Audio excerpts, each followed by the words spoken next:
Sa naman ang isa sa mga inspirasyon ni Jane dito sa loob ng bahay ni Kuya. Wow.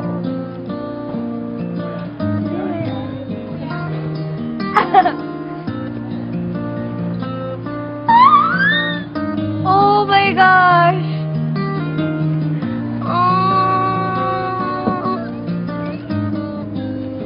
Okay, hindi ganyan ka.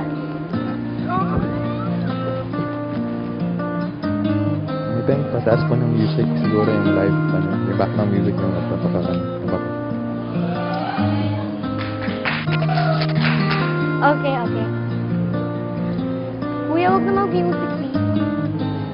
Okay, I don't wanna cry kasi like, lagi ka nang umiiyak dito and I know you're so strong. That's why you inspire me a lot and I miss you so much, Ate Jane. Wala akong kausap sa bahay. Lahat ng kinikwento ko sa'yo, wala akong makwento kasi ang dami-dami ko nang kwento sa'yo. Alam ko bakit ang tunog ng boses ko ngayon, pero sobrang miss kita. And sobrang ganda mo, sobrang proud ako sa'yo.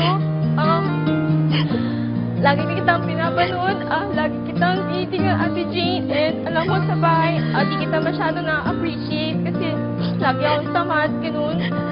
Pero, sa napapanood ko sa'yo, sobrang na-inspire ako sa'yo, tsaka hindi ko na-realize na ganun ka pala kabuting ate, and you're so cool kaysa sa iba, and I just wish you na mas gumanda pa yung past ng career mo, na mabigyan ka pa ng blessings, and masyado ako nagiging big sister sa'yo, pero gagawin ko yun kahit ayaw mo, and ngayon 18 ka na.